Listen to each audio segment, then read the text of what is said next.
सर्वपितृ अमावस्या व्रत कथा। जय श्री कृष्णा, राधे राधे।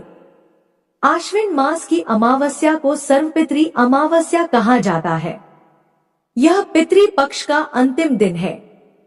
पितरों को स्मरण और श्रद्धांजलि देने का यह विशेष अवसर है। मान्यता है कि इस दिन किए गए दान और तर्पण से पितरों की आत्मा को शांति मिलती है और परिवार में सुख समृद्धि आती है।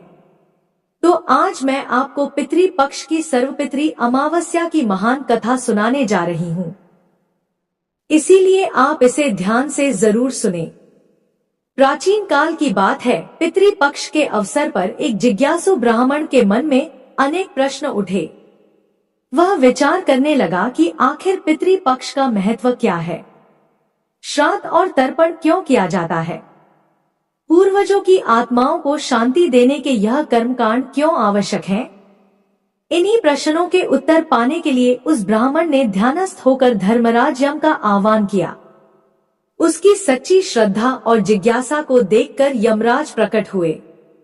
ब्राह्मण ने आदर पूर्वक यमराज को प्रणाम किया और विनम्र स्वर में पूछा, है धर्मराज, कृपया बताइए कि पितृपक्ष का इतना अधिक महत्व क्यों है?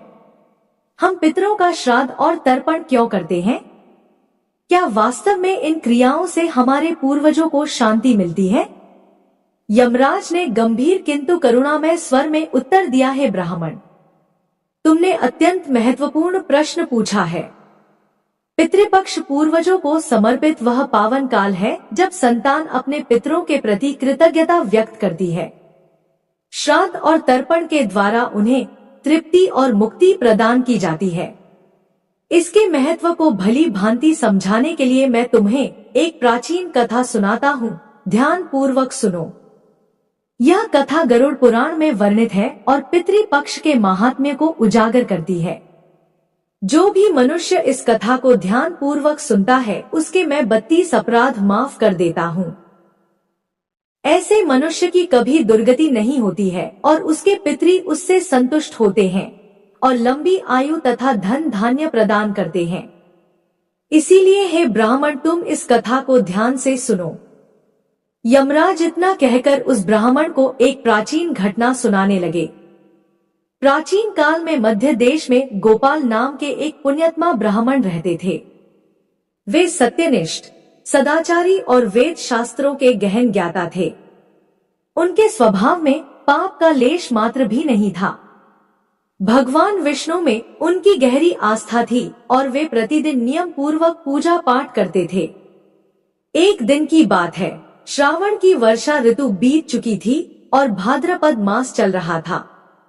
गोपाल श्राद्ध के लिए आवश्यक कुशा, पवित्र घास और अन्य सामग्री लेने पास के एक घने वन में गए।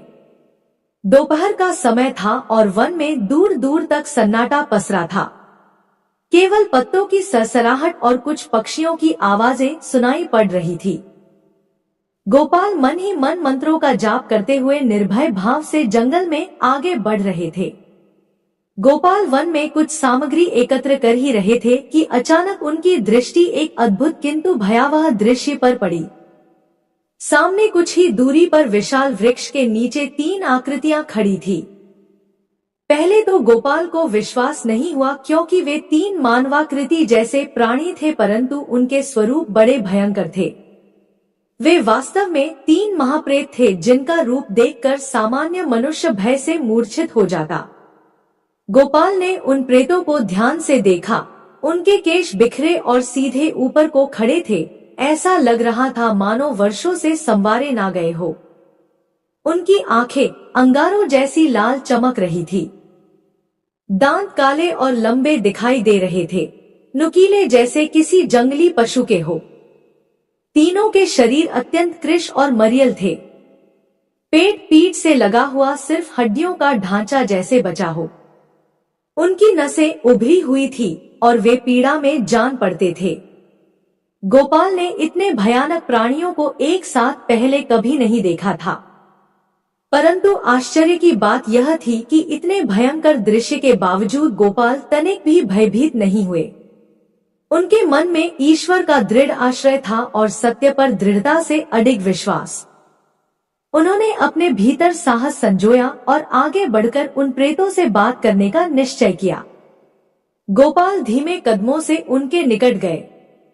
तीनों प्रेतों ने भी उसे देखा और एक क्षण को मानो अचरज से स्थिर हो गए कि एक साधारण मानव उनकी ओर निर्भय होकर आ रहा है।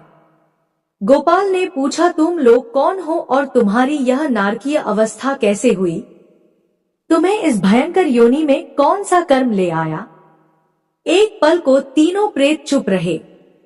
उनके गले से मानो घुटी घुटी सी आवाज निकल रही थी। गोपाल ने अपना परिचय देते हुए कहा, मैं एक ब्राह्मण हूँ और भगवान विष्णु का दास हूँ। मैं तुम लोगों को देखकर चिंतित हूँ तथा मैं भय से व्याकुल और दुखी हूँ, किंतु साथ ही मैं दया का पात्र भी हूँ। मेरी रक्षा करो। अगर तुम लोग मुझ पर कृपा करोगे और मेरी रक्षा करोगे तो भगवान विष्णु तुमसे प्रसन्न होंगे और तुम सबका भी कल्याण करेंगे। गोपाल पूरी श्रद्धा से बोलते जा रहे थे। भगवान विष्णु बड़े दयालु हैं और वे ब्राह्मणों के हितैषी हैं। जो भी उनके भक्तों पर दया करता है, भगवान विष्णु उस पर अनुग्रह करते हैं। श्री हरि की महिमा अपरंपार है और उनका श्याम वर्ण अलसी के फूल के समान नीला है। वे पीतांबर धारण करते हैं और उनके नाम के श्रवण मात्र से सारे पाप नष्ट हो जाते हैं। वे अनादि और अनंत हैं। शंख, चक्र और गदा धारण करने वाले अविनाशी भगवान हैं।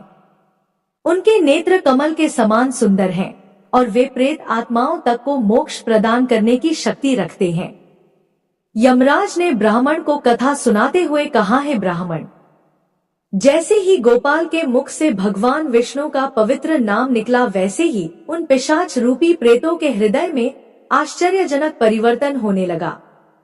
अब तक क्रोध और पीड़ा से भरे जो प्रेत गोपाल के सामने खड़े थे, वे विष्णु नाम के प्रभाव से संतुष्ट और शांत होने लगे। उनके विकराल चेहरे के भाव बदल गए। जो आंखें क्रोध से लाल थी, उनमें अब कोमलता झलकने लगी। जो रूखे शरीर दया भाव से विहीन थे, उनमें अब करुणा और उदारता का संचार होने लगा। भगवान श्री हरि के नाम मात्र से उनके हृदय पवित्र हो गए। गोपाल के भक्ति भरे वचनों ने उन प्रेतों को अभिभूत कर दिया। धीरे धीरे तीनों प्रेतों के चेहरे पर प्रसन्नता की छाया दिखाई देने लगी। ऐसा प्रतीत हुआ मानो एक ठंडी शांत लहर उन तप्त आत्माओं पर बह चली हो। फिर वे प्रेत मानवीय वाणी में बातें करने को उद्यत हुए। उनमें से एक प्रेत ने कहा, है विप्र, केवल तुम्हारे दर्शन मात्र से और भगवान श्री हरि का नाम सुनने से हमारे हृदय का भाव क्षण भर में बदल गया है। अभी कुछ पल पहले तक हम क्रोध, दुख और व्यथा की अग्नि में जल रहे थे, किंतु तुम्हारे आते ही हमारी अवस्था दूसरी हो गई है। अब हमारी वृत्ति में दया जाग उठी है और मन में शांति का अनुभव हो रहा है। निसंदेह एक सच्चे वैष्णव पुरुष का समागम सारे पापों को दूर भगा देता है। तुम्हारे जैसे भक्त का संग जीवन में कल्याणकारी परिवर्तन लाता है और पाप के अंधकार को दूर करके यश व पुण्य का प्रकाश फैलाता है। तीनों प्रेतों ने गोपाल के प्रति कृतज्ञता से सिर झुकाया। फिर एक ने कहा, है ब्राह्मण देव, तुमने हमारे प्रति दया दिखाई है, अतः हम अपना परिचय तुमसे छिपाना नहीं चाहेंगे। हमारे इस भयंकर रूप और दुर्दशा का कारण जानकर ही तुम समझ सकोगे कि हम पर कैसी विपत्ति आई हुई है। हे ब्राह्मण, सुनो, हम कौन हैं और हमें यह नारकीय अवस्था क्यों मिली? गोपाल ने ध्यान से उनकी ओर देखा और सिर हिलाकर सहमति जताई। तीनों प्रेत अब बारी बारी से अपनी आप बीती सुनाने लगे। पहला प्रेत आगे बढ़कर बोला, मेरा नाम कृतज्ञ है, क्योंकि पूर्व जन्म में मैं बड़ा कृतज्ञ था। मैंने अपने माता पिता तक का आदर नहीं किया, कभी उनके लिए श्राद्ध तर्पण नहीं किया। मैं सदा अपनों का उपकार भूलता रहा, गुरुजन और बड़ों का अनादर करता रहा। मेरी कृतज्ञता से मेरे पितृगण भी मुझसे असंतुष्ट और क्रुद्ध रहे। इन्हीं पापों के फल स्वरूप मृत्यु के बाद मुझे कठोर दंड मिला और अंततः इस प्रेत योनि में भटकना पड़ा। दूसरे प्रेत ने अपनी व्यथा सुनाई और बोला, मेरा नाम विद्वत है, पूर्व जन्म में मैं हरिवीर नामक राजा था, पर घोर अभिमानी और नास्तिक होने के कारण अधर्म करता रहा। ना देव पूजन किया, ना गुरु ब्राह्मणों का सम्मान या दान। मैं रोज बिना पूजा पाठ के भोजन करता और विद्वानों की निंदा करता था। मैंने अपने पितरों को भी कभी याद नहीं किया, ना श्राद्ध तर्पण किया। इन पापों के कारण मौत के बाद नरक की यातनाएं भोगी और अंततः प्रेत योनि में आ गिरा। दूसरे प्रेत की कथा सुनकर गोपाल का हृदय द्रवित हो उठा। उन्होंने देखा कि विद्वत की आंखों में पश्चाताप के आंसू भर आए और उसका कृश शरीर थरथरा रहा था। अपने पिछले जन्म की गलतियों का एहसास उसे तड़पा रहा था। तीसरा प्रेत आगे आया और बोला, मैं वैष्णव नामक प्रेत हूँ। मेरे पूर्व जन्म का नाम गौतम था और मैं मध्य देश का एक ब्राह्मण था। दुर्भाग्य से मैंने पितृ पक्ष में कभी कोई धर्म कर्म नहीं किया। भाद्रपद मास के श्राद्ध पक्ष में ना स्नान किया, ना दान, ना हवन और ना ही पूजा पाठ। मैंने अपने पूर्वजों को तर्पण तक नहीं दिया। इस तरह पितरों की अवज्ञा करके मैंने अपने सारे पुण्य नष्ट कर डाले। फलतः मरने के बाद मेरी आत्मा इस प्रेत योनि में भटक रही है। तीनों प्रेतों की करुण कथा सुनकर गोपाल की आंखें भर आई। एक और भयंकर रूप वाले यह प्रेत सामने खड़े थे, जिनसे कोई भी अनजान व्यक्ति डर जाता। परंतु गोपाल के मन में अब उनके प्रति भय के स्थान पर अपार दया उपजी। उन्होंने जाना कि इन सभी को अपने पापों और विशेषकर पूर्वजों की अवहेलना के कारण ऐसी यातना पूर्ण गति मिली है। तीनों ने अपने अपने पितरों का निरादर किया था। श्राद्ध तर्पण जैसे पवित्र कर्तव्यों से मुख मोड़ा था। उनके पूर्वजों की आत्माएं असंतुष्ट और दुखी रही, इसलिए मृत्यु के बाद इन्हें प्रेत योनि में भटकना पड़ा। कुछ देर सब चुप रहे। वन की निस्तब्धता में केवल पत्तों की सरसराहट और दूर किसी पक्षी का स्वर सुनाई दे रहा था। अंततः गोपाल ने अपने आंसू पोंछे और बोले, आप लोगों की दारुण कथा सुनकर मेरे हृदय में गहरी वेदना हो रही है। यह जानकर बड़ा दुख होता है कि धर्म से विमुख होने पर आत्मा को कितनी कष्टप्रद दशा से गुजरना पड़ता है। आपने अपना परिचय और अपने कष्टों के बारे में मुझे बताया, इसके लिए मैं कृतज्ञ हूँ। अब यह विनीत ब्राह्मण आपसे पूछता है कि मैं आपके लिए क्या कर सकता हूँ, क्योंकि मैं भगवान विष्णु का भक्त हूँ। यदि मेरे द्वारा कोई सेवा हो सके तो कृपा करके बताइए। संभवतः ईश्वर ने ही मुझे यहाँ आपसे मिलवाया है ताकि मैं आप दुखियारों की कुछ सहायता कर सकूं। गोपाल की सहृदयता से प्रभावित होकर तीनों प्रेत एक दूसरे की ओर देखने लगे। फिर तीसरे प्रेत गौतम ने आगे बढ़कर हाथ जोड़ते हुए कहा, हे दयाशील ब्राह्मण, तुम्हारी दयालुता के लिए हम आभारी हैं। सच में हम चाहते हैं कि हमारा उद्धार हो जाए। इस यातना भरे प्रेत जीवन से हमें मुक्ति मिल जाए। परंतु हमारा पाप इतना भारी है कि अपने बल पर हम इससे छुटकारा नहीं पा सकते। कुछ क्षण रुककर प्रेत गौतम ने कहा, मेरे पास एक उपाय है, किंतु उसमें तुम्हारी सहायता चाहिए। सुनो, मेरा एक पुत्र है जो पृथ्वी लोक पर अभी जीवित है। वह धर्मशील है और श्राद्ध आदि विधान को जानता है। यदि उसे हमारी इस दुर्दशा का पता चल जाए तो वह अवश्य हमारा उद्धार करने का प्रयास करेगा। मेरे उस पुत्र का नाम गोपाल है। हे स्वामिन, तुम कृपा कर उसके पास जाकर हमारी यह दशा उसे बताना और समझाना कि हमारे लिए क्या करना आवश्यक है। हमारे लिए इतना परिश्रम कर दो, क्योंकि परोपकार का फल यज्ञ, दान और तप से भी बढ़कर होता है। मुझे विश्वास है मेरा पुत्र मेरा तारणहार बनेगा, किंतु किसी को तो उसे बताना होगा कि उसके पितरों की क्या अवस्था है। तुम विद्वान हो और कृपालु हो, मेरी बात अवश्य मानोगे और हमारा कार्य पूरा कर दो। गोपाल यह सब चुपचाप सुन रहे थे। जैसे ही प्रेत गौतम के मुख से उसके पुत्र का नाम निकला, गोपाल का हृदय जोर से धड़क उठा। उन्होंने पूछा, स्वामिन, क्या आपका पुत्र गोपाल ही है?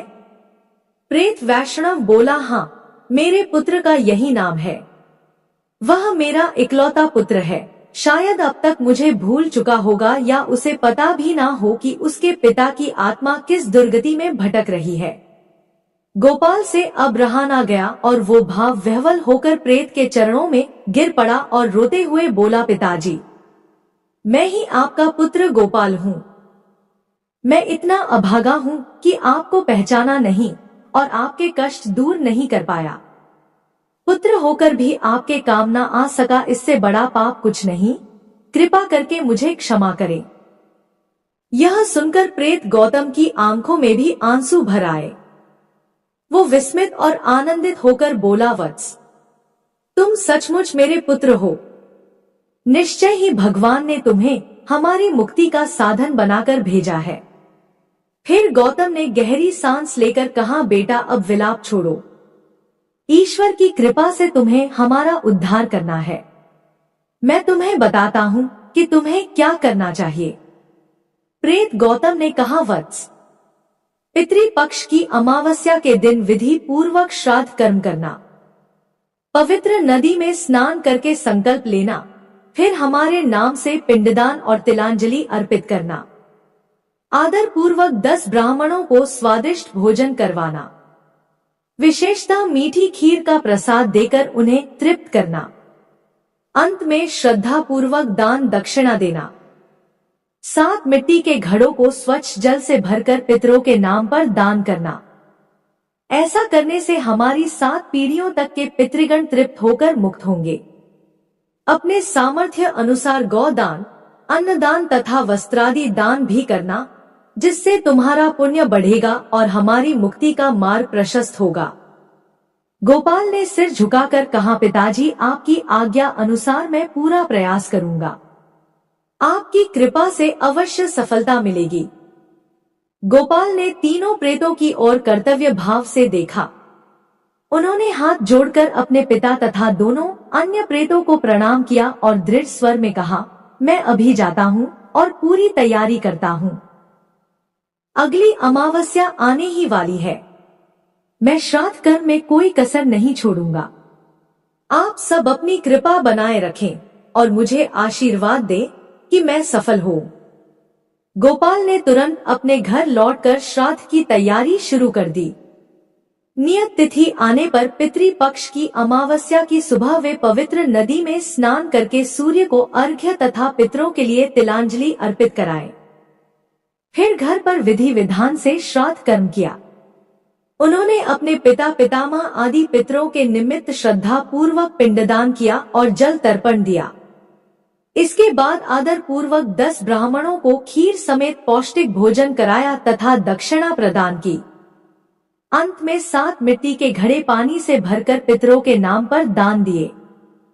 साथ ही आवश्यक वस्तुओं का दान दक्षिणा भी किया। गोपाल ने पूरे मनोयोग से प्रार्थना की कि उसके पितृगण तृप्त हो और उन्हें मुक्ति प्राप्त हो। श्राद्ध कर्म संपन्न होने के बाद गोपाल के मन में आशा की एक किरण जागी कि अब उन प्रेतात्माओं को शांति मिल जाएगी। उसी संध्या काल वह पुनः उस घने वन की ओर चल पड़े जहां उसकी भेंट उन 3 प्रेतों से हुई थी। उस संध्या गोपाल फिर उसी स्थान पर पहुंचे। उन्होंने देखा कि जिस पुराने वृक्ष के नीचे कल तक 3 भयानक प्रेत खड़े थे, वहां अब दिव्य प्रकाश फैला हुआ है। उन प्रेतों के स्थान पर 3 दिव्य पुरुष खड़े थे। उनके चेहरे तेजस्वी और प्रसन्न थे। शरीर पर उजले रेशमी वस्त्र थे और गले में फूलों की मालाएं झूल रही थी। गोपाल तुरंत समझ गए यह वही 3 आत्माएं हैं, लेकिन अब प्रेत योनि के बंधन से मुक्त होकर दिव्य रूप में प्रकट हुई हैं। गोपाल भाव विभोर होकर निकट आए और हाथ जोड़ लिए। सबसे आगे स्वयं उनके पिता गौतम खड़े थे, जिनका रूप अब अत्यंत शांत और सौम्य था।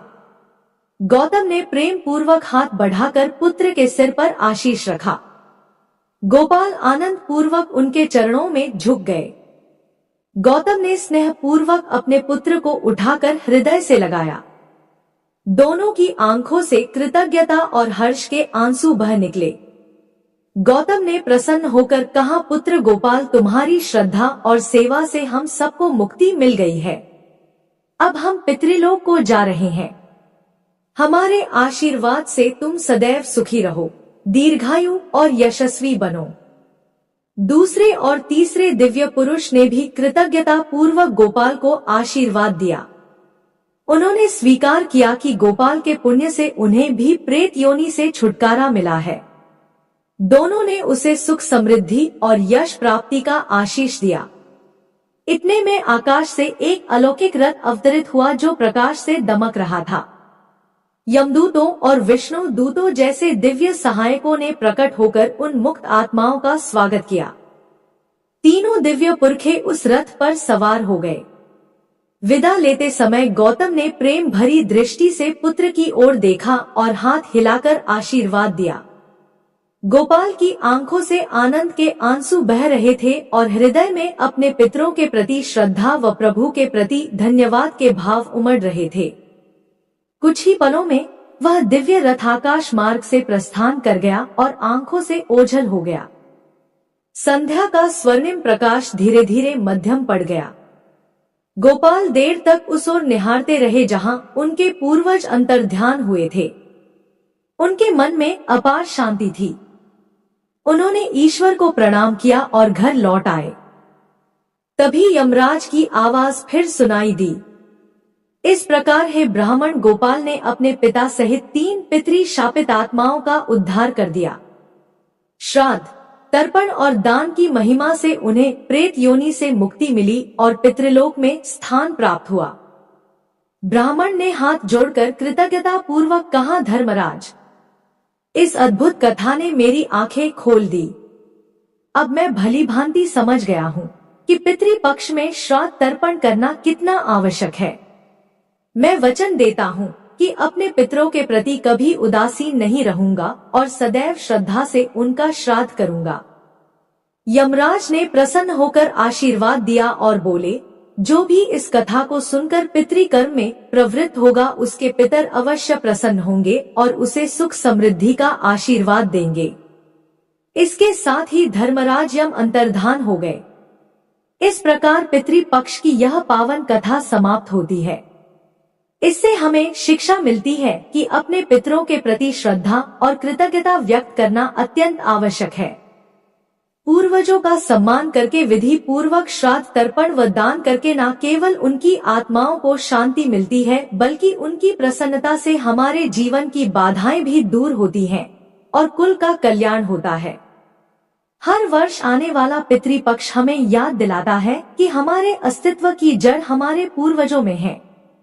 उनकी आत्मिक शांति के लिए किया गया छोटा सा प्रयास भी हमारे लिए अनंत पुण्य और आशीर्वाद लेकर आता है। अतः सच्चे हृदय से पितृ ऋण उतारने का प्रयत्न करना चाहिए। आशा है आपको यह पौराणिक कथा रोचक और हृदय स्पर्शी लगी होगी। अब जब भी पितृपक्ष का समय आएगा आप इस कथा को स्मरण करके अपने पूर्वजों की सेवा में तन मन धन से जुटेंगे। शास्त्रों में सत्य ही कहा गया है कि पितृ देवो भव, अर्थात पितरों को देव तुल्य मानकर उनका आदर करें और पूजा अर्चना करें। इन्हीं भावनाओं के साथ अपने सभी पूर्वजों की पुण्य स्मृति को प्रणाम करते हुए मैं अपनी वाणी को विराम देती हूँ। अगर आपको यह कथा पसंद आई तो वीडियो को लाइक जरूर करें और कमेंट में जय श्री कृष्ण और जय पितृदेव अवश्य लिखें। साथ ही चैनल को सब्सक्राइब करना ना भूलें। आप सभी का धन्यवाद।